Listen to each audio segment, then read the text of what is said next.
Rosaleen Crowley, along with her husband and 2 sons, lives a life balanced between 2 continents, that of her native homeland of Ireland and her adopted homeland of America. It is within that framework that Rosaleen evolved from owning and operating a thriving American relocation business to following her passion as an international poet and artist. It is a unique lifestyle that this talented woman calls fluid, as she balances the dynamics and the cultures of her 2 worlds. How long before you started this relocation? What did you call it exactly? Relocation and Cultural Training Services, LLC. And how long did it take before you started? I think it was maybe 6 years. Eventually, I did an entrepreneurship class, and it was like a couple of weeks course, and that really gave me that grounding of marketing, because I didn't have a marketing background, so it helped me. I remember meeting with a gentleman that gave a lecture on the marketing aspect, and he gave me the best piece of advice for marketing. I said, instead of going through 1 door, go through 5 doors, and when 2 people meet in the corridor and they have a problem to solve and your name comes up, that's when you get the work.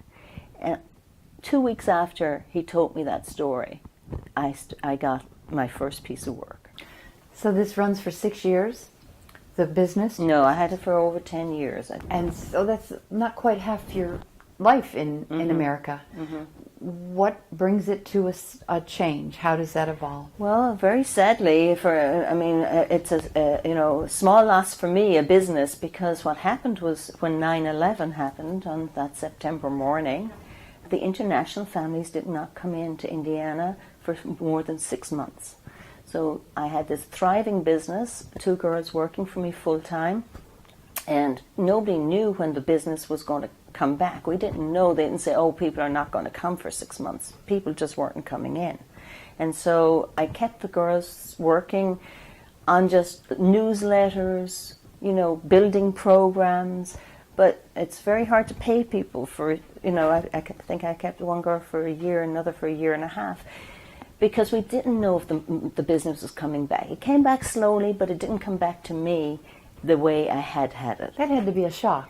That was a change of life, because that was my passion at the time, and it was a very busy life. I mean, it was a 24-hour thinking, planning kind of way of life.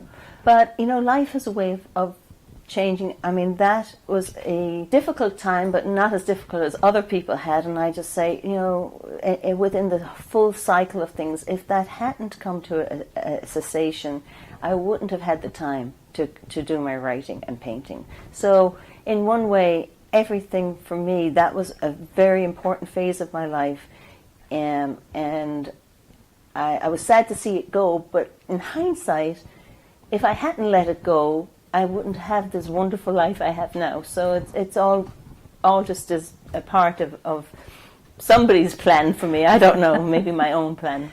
Now in this time, in these first, that was 10 years that you've been in Indianapolis at this point about, do you go home to Ireland at all? Yes, we've always gone home maybe twice a year. That would be our plan. And where is home? Because you're from Cork and he's from Youghal. We stayed with my mom for the most part until when my oldest was 15, and he's nearly 30 now, so that's 15 years ago.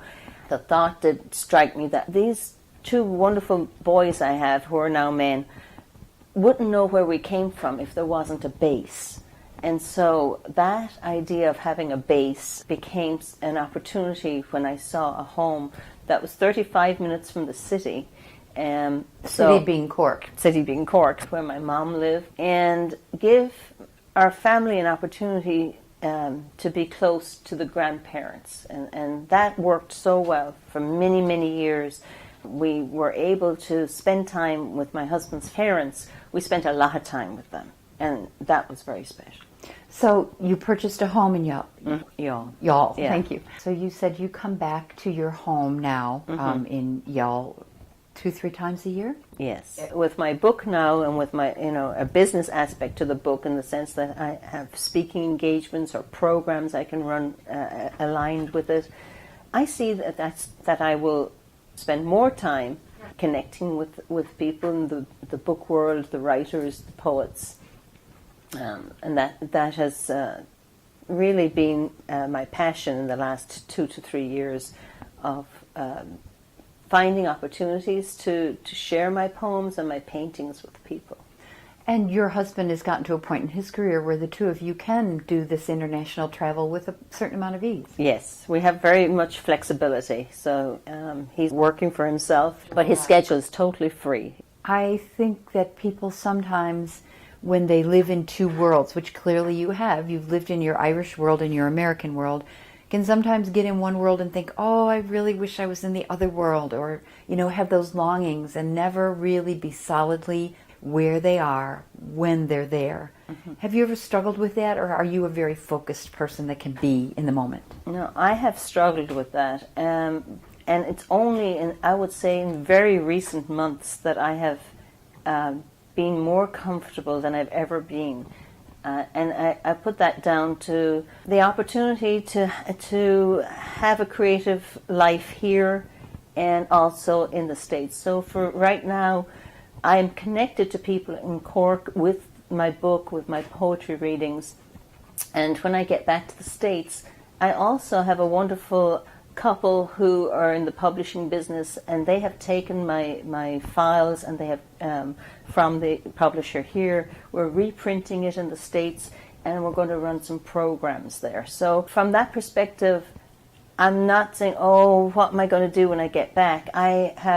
I'm ready to run when I get back, and it's going to be just the same fun as here, and it's going to be the same project, but with different people. And I also have this Association of International Women who everybody disperses for periods of time. So I'm not alone in that world. It's not totally unique. There are other people who have experienced the fluidity, really, of living in two different places.